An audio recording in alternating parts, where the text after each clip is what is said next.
Hello students, welcome back. हम discuss कर रहे थे एपी चैप्टर के बारे में, अर्थमेटिक प्रोग्रेशन के बारे में। आज हम उसके आगे बढ़ेंगे और थर्ड लेक्चर में हम आज के लेक्चर में डिस्कस करेंगे प्रॉपर्टीज़ ऑफ एपी।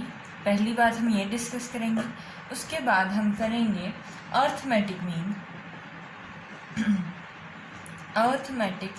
मीन कि अर्थमेटिक मीन एपी में कैसे निकालते हैं। और एक तीसरी बहुत ही इम्पॉर्टेंट सी बात डिस्कस करेंगे, वो होती है how to select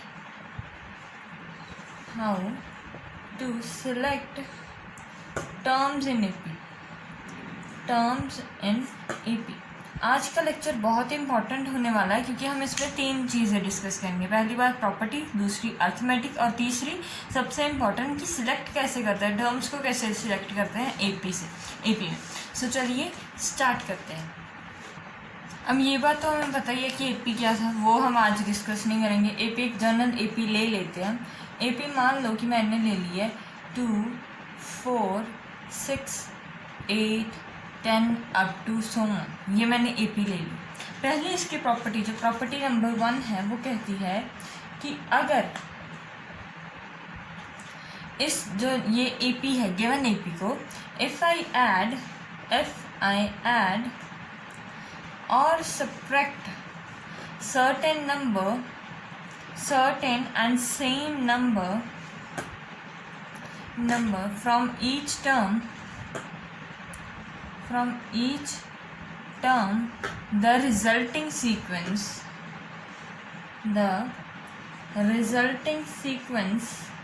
will be an AP. इतनी लंबी चौड़ी बात का मतलब क्या है? इतना बड़ा सेंटेंस लिख रहे, इसका मीनिंग क्या है? मीनिंग सिंपल सा है। मीनिंग ये कह रहा है कि अगर मैंने कोई भी एपी ली, मैंने ये तो जनरली ले ली कि 2, 4, 6 या 10, अगर आप मान लो कोई भी एपी आप ले लो, अगर उसमें आप सर्टेन नंबर को ऐड कर दो या कोई सर्टेन नंबर को सब्ट्रैक्ट कर दो, तो जो रिजल्टिंग सीक्वेंस बनता है ना, वो भी एपी होती है। जैसे कि अब क्या, मान लो कि मैंने हर एक जो सीक्वेंस है ना, उसकी हर एक टर्म में 5+ कर दिए, तो अब नया सीक्वेंस क्या बन जाएगा, ये देखो। 2 + 5 will be 7, 4 + 5 will be 9, 6 + 5 will be 11, 8 + 5 will be 13, 10 + 5 will be 15। तो अब इसको ध्यान से देखो, ये एक नया सीक्वेंस बनाना, इसको ध्यान से देखो। इसमें भी तो कॉमन डिफरेंस अभी भी तो 2 का ही आ रहा है। 7 उस 2 ऐड करो 9 आ जाएगा, 2 ऐड करो 11 आ जाएगा, 2 ऐड करो 13, 2 ऐड करोगे 15 आ जाएगा। ये भी अभी क्या है, कॉमन डिफरेंस सेम है, ये भी एक एपी है। अगर यही मान लो कि मैं हर एक में से 1 सब्ट्रैक्ट कर दूँ, हर एक में 2 में से 1 गया 1, 4 1 3, 6 1 5, 8 1 7, 10 1 9। अब भी ध्यान से देखो ये क्या हो रहा है, 2 2 2 2, सभी में 2 का कॉमन डिफरेंस आ रहा है। अब भी ये क्या है, एक एपी है। यही प्रॉपर्टी 1 है कि अगर हम कोई भी नंबर, सर्टेन नंबर हर एक टर्म में ऐड कर देते हैं या सब्ट्रैक्ट कर देते हैं, तो जो रिजल्टिंग सीक्वेंस रहता है वो भी क्या रहता है, हमेशा एक एपी रहती है। ठीक। अब सेकेंड प्रॉपर्टी क्या कह रही है? सेकेंड प्रॉपर्टी कहती है if each term of AP is multiplied और divided by a certain number, the resulting sequence will also be an AP.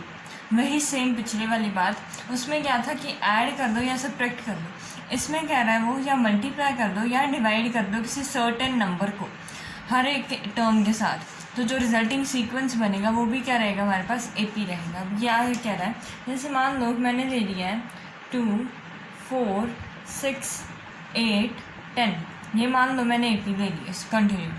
अब उसको मैं किसी टर्म से मल्टीप्लाई कर दूँ, मान लो कि मल्टीप्लाई कर दिया मैंने 2 से, मल्टीप्लाई बाय 2। ठीक। अब इसको 2 से मल्टीप्लाई करेंगे, 2 × 2 4, 4 × 2 विल बी 8, 6 × 2 विल बी 12, 8 × 2 16, 2 × 10 20। ये अब क्या देखो, यहाँ से 4 8, यहाँ से 4 का डिफरेंस, 8 12 में भी 4 का डिफरेंस, यहाँ पर देखो 4 का डिफरेंस, 4 का डिफरेंस है। क्या हर एक नंबर में 4 का डिफरेंस आ रहा है, डिफरेंस सेम है, कॉमन डिफरेंस सेम है एक नई टर्म से, तो ये क्या है, नई टर्म भी तो एपी है। ठीक, यहाँ तक बात समझ में आ रही है ना आपको? मैंने एक्चुअल में एपी मेरी ये थी, उसको मैंने 2 से मल्टीप्लाई कर दिया, जो रिजल्टिंग AP बनी उसमें भी कॉमन डिफरेंस सेम है, और यही तो AP की कंडीशन होती है कि कॉमन डिफरेंस सेम होना चाहिए, तो ये भी आ गया। अगर इसी को मैं कर दूँ डिवाइड बाई 2 कर दूँ इसी सीक्वेंस को, ये वाली सीक्वेंस को, ओरिजिनल को, 2/2 1, 4/2 2, 6/2 3, 8/2 4, 10/2 5, नया सीक्वेंस ये बन गया। अब ध्यान से इसमें बात करो, 1 2 3 4 5, कॉमन डिफरेंस कितने का आ रहा है? 1 का आ रहा है। इसका मीनिंग कि पहली थी ऐड या सब्ट्रैक्ट कर दो तब उतना ही कॉमन डिफरेंस रहता था जितना था, लेकिन अब अगर आप मल्टीप्लाई या डिवाइड कर दोगे तो कॉमन डिफरेंस भी चेंज हो रहा है, और टर्म्स जो आ रही हैं वो है नई टर्म तो AP ही बनेगी, लेकिन अब कॉमन डिफरेंस चेंज हो रहा है। जैसे मल्टीप्लाई किया, पहले कॉमन डिफरेंस 2 था, बाद में 4 हो गया, लेकिन जैसे ही मैंने डिवाइड किया पहले कॉमन डिफरेंस 2 था, अब 1 हो गया है। ठीक है, कॉमन डिफरेंस की बात ध्यान में रखना, और ये ज़रूर याद रखना कि जो भी रिजल्टिंग सीक्वेंस बनेगा वो एक AP बनेगा। अब इसी के बेसिस पर एक क्वेश्चन करते हैं। उसने कहा कि 1/A 1/B 1/C are in AP and prove that BC AC AB are also in AP।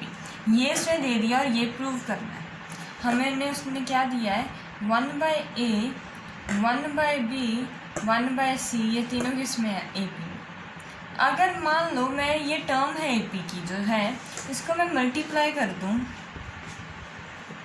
Multiply by ABC, तीनों सारे का सारा जो सीक्वेंस था ना मेरे पास, उसको मैंने मल्टीप्लाई कर दिया ABC से। अब क्या होगा?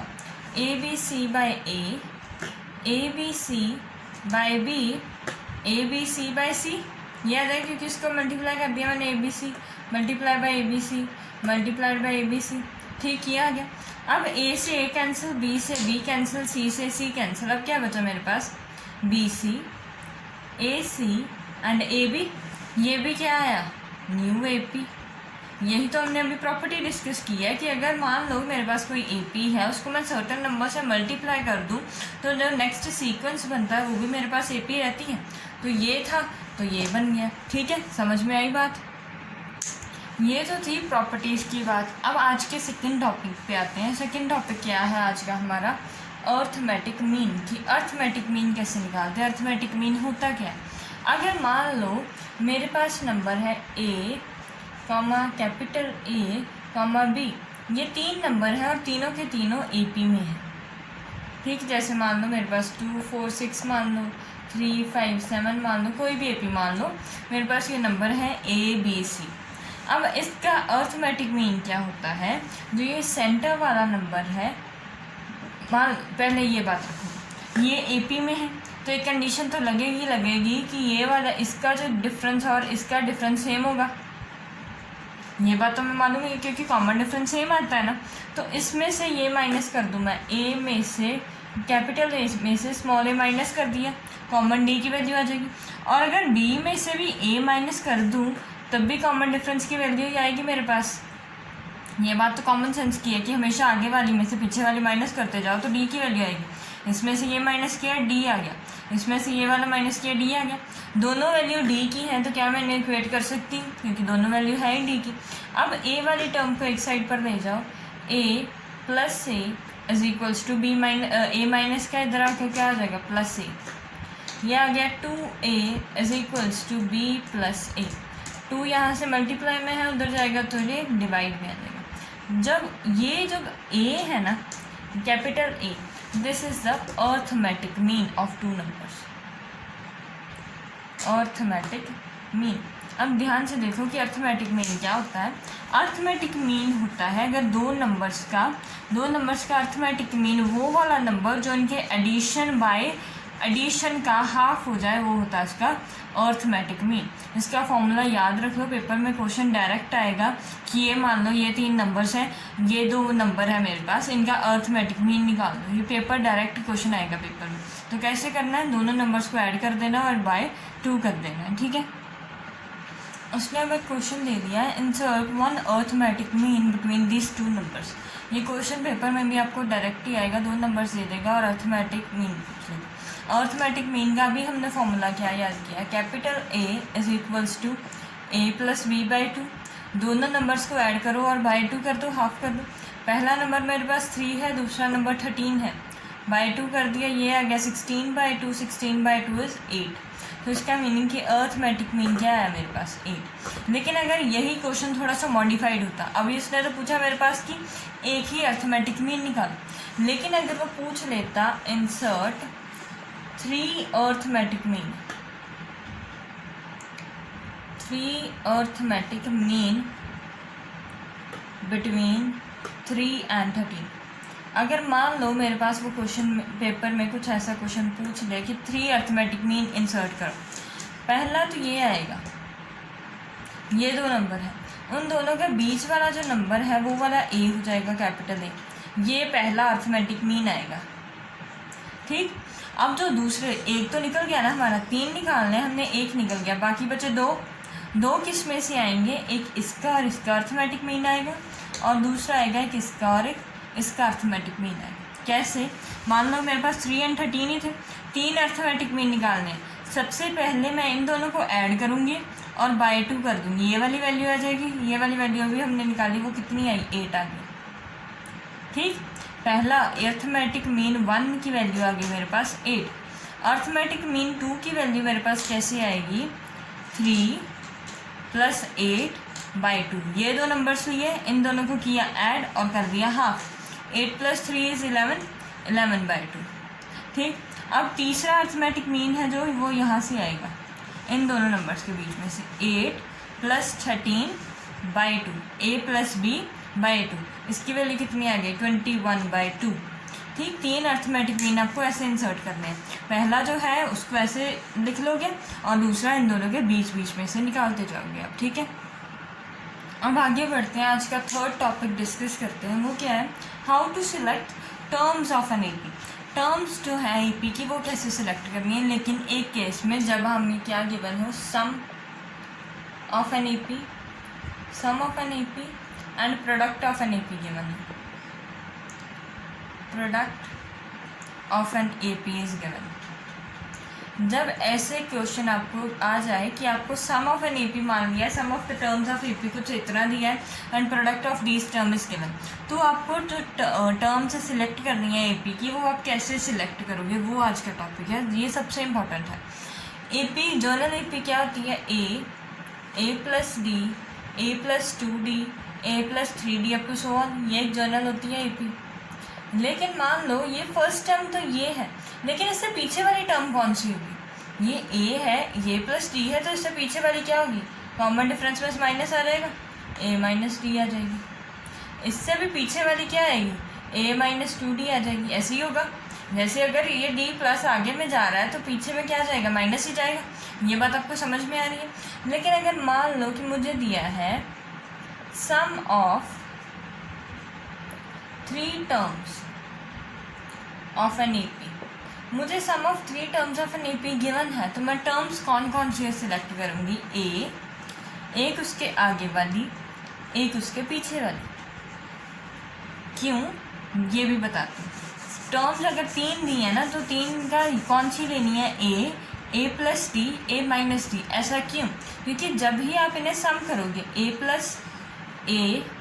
d + a + a + d, तीनों का सम उसने गिवन है, तो तीनों का सम इतना ही है कि जब मान लो कि वो मुझे दे दिया 33, लेट अस से, तो अब क्या होगा, d से d कैंसिल हो जाएगा, ये क्या आ गया, 3a इज़ 33, a की वैल्यू डायरेक्ट आ जाएगी 11, आगे इन्हें डायरेक्ट वैल्यू, ये थोड़ा इजी हो जाता है। अगर मान लो कि मैं इसी में ये वाला झंझट, मैं आप कोई बड़े अच्छे से स्टूडेंट हो, ठीक है, आपने कह दिया कि नहीं मैं मैम का कहना नहीं मानूंगा और कुछ अपने तरीके से लूँगा, मैं टर्म्स लूँगा a + d, a + 2d, ये लोगे। ठीक, अब इनका जब आप सम करके इक्वल टू 33 लिखोगे, ये क्या वैल्यू आएगी, 3a + 3d = 33। ठीक है, अब क्या, a और d दो वैल्यूज रह गई ना आपके पास। पहले क्या सीधी डायरेक्ट a की वैल्यू निकल गई थी, यहाँ से a की d की वैल्यू निकलनी पड़ेगी, 2 टर्म्स में रह जाएगी, ना a की वैल्यू आई ना d की वैल्यू है। तो इससे बेहतर है कि आप मेरे वाला आइडिया फॉलो करो और ये देखो कि अगर 3 टर्म्स सिलेक्ट करनी है तो कौन सी करोगे, a - d, a + d। ठीक है, ये तो था कि 3 टर्म्स, अगर 3 टर्म्स का दिया है उसने तो मैंने 3 टर्म्स कौन सी सिलेक्ट करनी है, ए प्लस डी, ए माइनस डी। लेकिन अगर मान लो कि उसने मुझे कह दिया कि मेरे पास 4 टर्म्स हैं, तो आपने 4 टर्म्स सिलेक्ट कर दी। 4 टर्म्स आपने ऐसी सिलेक्ट करनी है कि डी वाली टर्म कैंसिल हो जाए उसमें से, ठीक। अब आप 4 टर्म कैसे सिलेक्ट करोगे, पहली टर्म आप लोगे ए प्लस डी कॉमा ए माइनस डी कॉमा ए प्लस 2d ए माइनस 2d। ध्यान से देखो यही टर्म्स क्यों ली मैंने, सीधा आ गया, यहाँ से 4a आएंगे, 4 टर्म्स के साथ इक्वेट होते जाएंगे, लेकिन 2d plus 2d cancel, minus D plus D cancel हो जाएंगे। अगर यहाँ पर भी आप यही वाली टर्म्स लेते ना तो एक डी इन्वॉल्वमेंट में रह जाता, क्योंकि ये वाला डी इसके साथ कैंसिल होता। और अगर आप यहाँ पर लेते ए प्लस 2d, एक टर्म ये ले लेते तो 2d वाला फैक्टर फिर से रह जाना था और आपकी इक्वेशन जो है वो कॉम्प्लिकेटेड हो जानी थी। तो इसी वजह से जब भी आपने 4 टर्म्स सिलेक्ट करनी है तो क्या करनी है, ए माइनस डी, ए प्लस डी, ए माइनस 2d, ए प्लस 2d, ठीक।